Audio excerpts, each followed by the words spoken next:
নমস্কার বন্ধুরা, কেমন আছো তোমরা সবাই? আশা করব সবাই খুব ভালো আছো।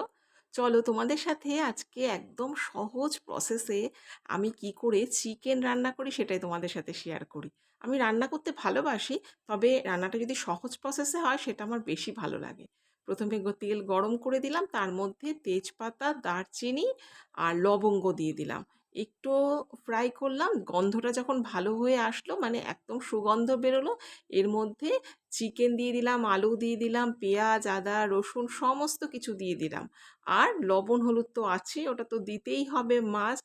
তবে জিরে ধনে এগুলো কিছু ইউজ করিনি কিন্তু। এই যে পেস্টটা দিলাম, পেস্টটার মধ্যে কিন্তু কাঁচা লঙ্কা আছে আর টমেটোও আছে। আর এখানে দিয়ে দিলাম একটু কাশ্মীরি লঙ্কার গুঁড়ো।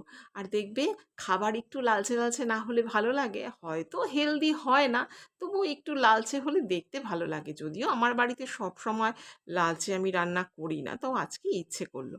এবার দেখো ভালো করে কষিয়ে নিচ্ছি। এটা না নতুন গৃহিণীরা আর চটজলদি তোমরা যদি কেউ করতে চাও এটা করো, একদম ভীষণ ভালো লাগবে। দেখো খাওয়ার সময় অসাধারণ লাগে। এই দেখো মাঝে মাঝে আমি একটু নাড়াচাড়া করে দিচ্ছি, আর প্রথমে কিন্তু আমি সিমে দিয়েছি। এই রান্নাটা সিমে করে করবে, তাহলে কিন্তু বেশ ভালো লাগে। তো দেখো নাড়াচাড়া করে দিচ্ছি বেশ ভালো করে, বেশ কষে গেছে কিন্তু। তবে আমার এখন নামিয়ে ফেলতে ইচ্ছে করছিল, কারণ চিকেন তো সেদ্ধ হয়েই গেছে। কিন্তু একটু জল দেব, কারণ একটু ঝোল ঝোল রাখবো, কারণ রাত্রিবেলা ভাত খাবো তো জানো তো, সেই জন্য একটু ঝোল রাখবো। রুটি হলে এরকম কষা কষা হলে দারুণ লাগতো খেতে। আর বিশেষ কিছু দেবো না জানো তো, ভেবেছিলাম লাস্টে একটু কসুরি মেথি দিই, কিন্তু আজকে সেটাও দেবো না। সেদিনকার দই চিকেন করেছিলাম, লাস্টে আবার একটু কসুরি মেথি দিয়েছি, সেটাও বেশ ভালো লেগেছে। এই দেখো একটু জল দিয়ে দিলাম। এবার প্রথমে একটু বাড়িয়ে দেব, যখন দেখব একটু ফুটছে তখন আবার গ্যাসটাকে কমিয়ে দেব। এই হচ্ছে আমার চিকেন রান্না। এই দেখো জলটা অনেকটাই টেনে গেছে, আর ঝোলটা এরকম করেই রাখবো। কেমন হয়েছে বলো তো?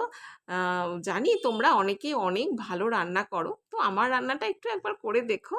তো বন্ধুরা, ভিডিওটি ভালো লাগলে প্লিজ আমার পাশে থেকো, একটা লাইক করে দিও। আর এরকম আমার সাথে গল্প করতে চাইলে আর আমার এরকম ছোট ছোট রান্না দেখতে চাইলে চ্যানেলটিকে সাবস্ক্রাইব করে রাখতে পারো। টাটা।